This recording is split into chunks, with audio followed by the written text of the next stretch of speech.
Here is exactly how the Cosmetology State Board written exam works and how to pass it in just a few minutes.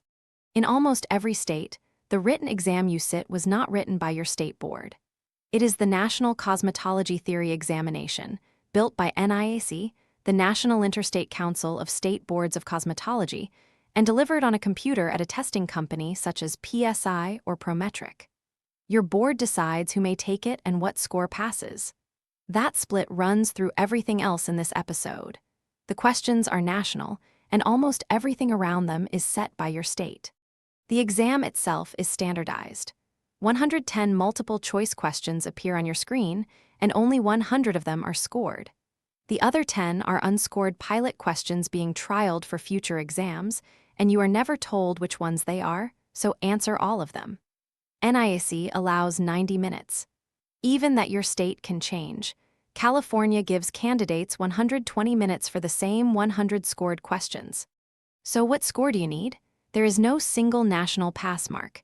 Your raw score is scaled, and each board sets its own cut. 75% is the most common, and South Dakota, for example, requires 75% or better to qualify for a license.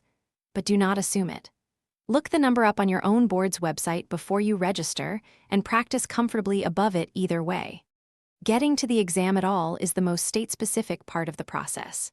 Every state requires a state-approved cosmetology program first, but the required hours roughly double depending on where you live.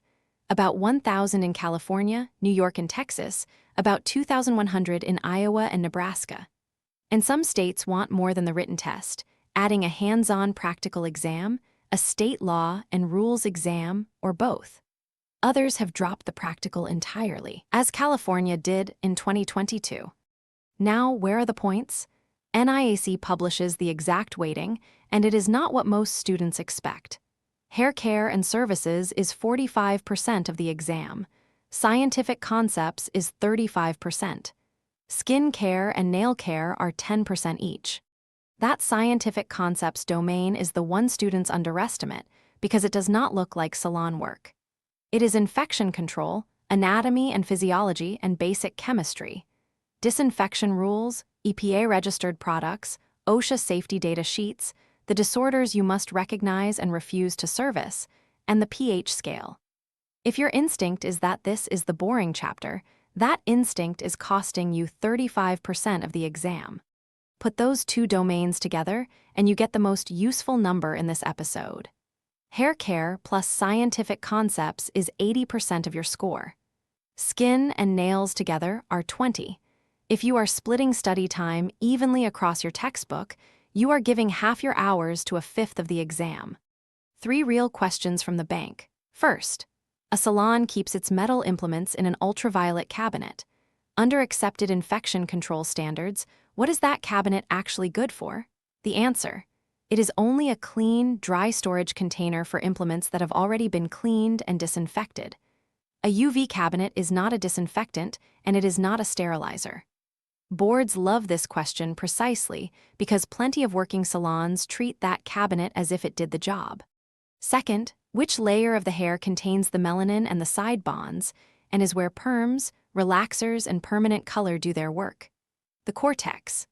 The cuticle is the protective outer scale layer those chemicals have to swell open to get through, and the medulla, the innermost core, does nothing chemically and is often missing altogether in fine hair.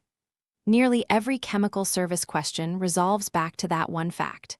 Third, which structure is the living skin at the base of the nail plate that covers the matrix and must never be cut? The eponychium. The cuticle is the dead tissue shed from it onto the nail plate, and that is the part you may remove. Cut the eponychium, and you have opened living tissue directly over the matrix, and damage to the matrix can deform the nail permanently. So how do you prepare? 4 habits. First, drill practice questions until the rules are automatic, and keep going until you are scoring well above your state's pass mark rather than at it. Every question is written from a national content outline, so a bank built from that outline is the closest thing to the real exam you can practice on. Second, master the vocabulary, because this exam turns on single words. Cleaning is not disinfection.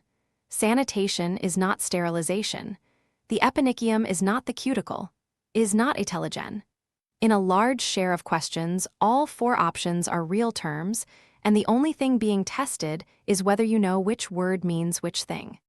Third, keep a log of every question you miss and tag it with the domain it came from. Then weight your study time the way the exam is weighted. Hair first, scientific concepts second, skin and nails last. Fourth, read each question all the way to the end and manage the clock. 90 minutes for 110 questions on screen is just under 50 seconds each, which is plenty of time, but only if you do not stall.